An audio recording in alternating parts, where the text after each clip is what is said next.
The morning light poured gently over the sleepy storefronts of Willow Grove, a modest town just outside Minneapolis, known more for its maple syrup festivals and fall parades than boardroom drama. On a mild Thursday in early spring, a woman named Eleanor Bryant stepped out of her aging sedan in the small parking lot of Willow Grove Mutual Bank. There was nothing about her appearance to suggest anything out of the ordinary. No chauffeur, no tailored pantsuit, no fanfare. Just a woman in her 70s wearing a cream knit cardigan, navy slacks, comfortable walking shoes, and carrying a weathered leather wallet in one hand and a ring of keys in the other. To anyone watching, she was just another customer. That's exactly how she wanted it. Inside, the bank was quiet. Fluorescent lights buzzed softly overhead, while the sound of paper shuffling and keyboards clacking filled the open space. A few customers sat on cushioned chairs near the large front windows, absorbed in phones or filling out deposit slips. A man in a dark winter jacket stood in line ahead of Eleanor, chatting casually with a young teller whose name tag read Dylan. Eleanor waited patiently, eyes calm, hands still. When her turn came, she stepped forward with a gentle smile and said in a clear, measured voice, "Good morning. I'd like to make a withdrawal from my personal account." Dylan smiled back politely. "Absolutely, ma'am. I'll need your ID and account number, please." She handed them over without hesitation. As Dylan began typing, the branch manager emerged from his glass office. His name was Travis Monroe, mid-40s, hair slicked to one side, tie knotted too tightly, and a Bluetooth earpiece still glowing blue from the call he'd just ended. He scanned the room like a man constantly anticipating a problem. When he spotted Dylan holding the ID, he strode over with a sharpness that caught Eleanor's eye. He peered at the driver's license, then at Eleanor, then back again, his brows furrowing. "I'm sorry," he interjected flatly. "We can't process that withdrawal today." Eleanor blinked, slightly thrown. "I'm sorry, I don't understand. Is there a problem with my account?" Travis forced a tight-lipped smile, the kind that never reached the eyes. "Let's just say we've had incidents, people pretending to be account holders, attempting to withdraw large sums. It's policy to be cautious." She met his gaze evenly. "My account is in good standing. I can provide additional verification." Travis didn't ask for any. Instead, he leaned against the counter with a condescending tilt to his body. "We've had fraud attempts before. No offense, but we don't just take people's word for it. And honestly, this ID doesn't really look like you." Eleanor's face remained still, though her voice cooled a degree. "It is me. My name is Eleanor Bryant. I founded this bank. I'm also the current chairwoman of Willow Grove Mutual." Silence fell around the counter. Dylan looked up, startled. The man in the jacket shifted uncomfortably. Travis snorted. "Ma'am, please, let's not waste time. If you could come back with proper documentation or schedule an appointment." She interrupted gently. "Travis, right?" He gave a terse nod. "Did you check the account before walking over here?" Travis scoffed.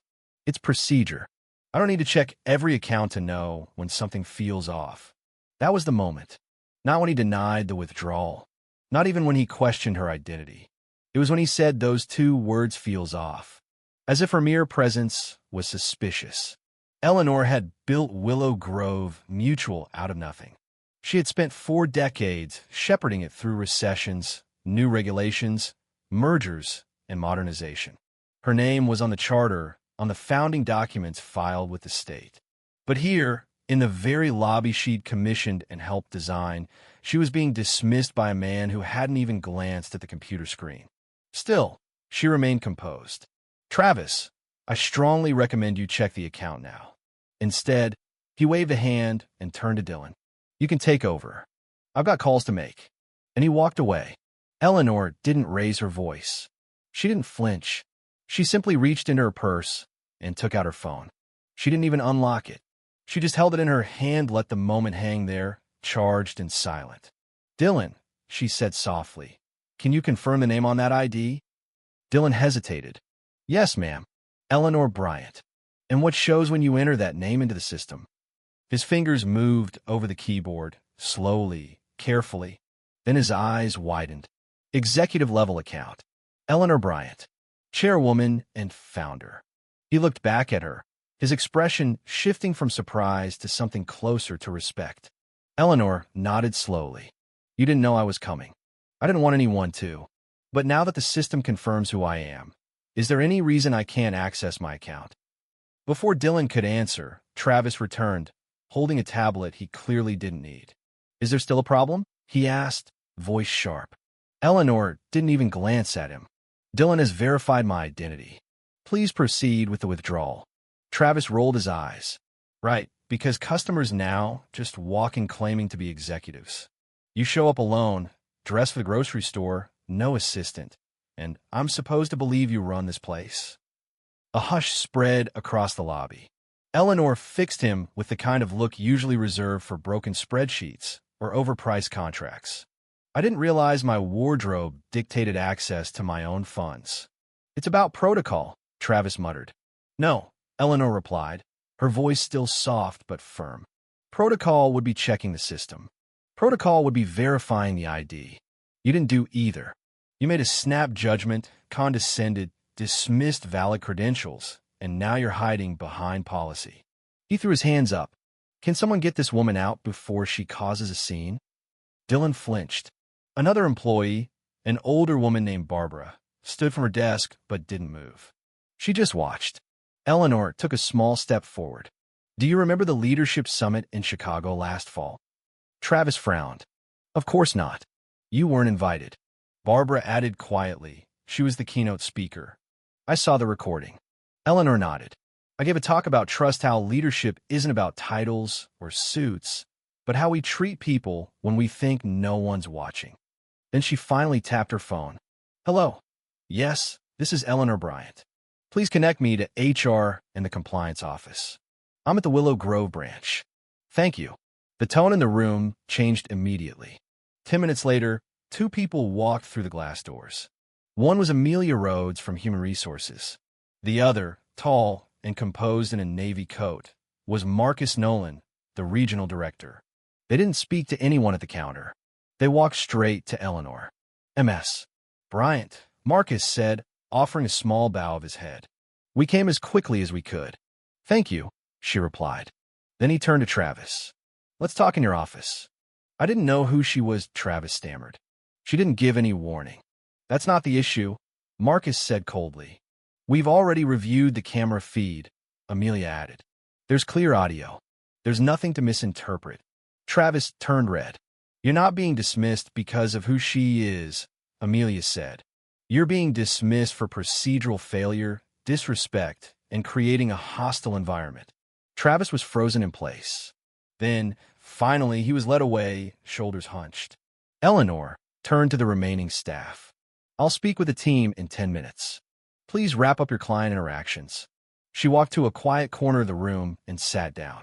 When 10 minutes had passed, she stood and addressed the staff tellers, loan officers, even the intern who hovered near the printer.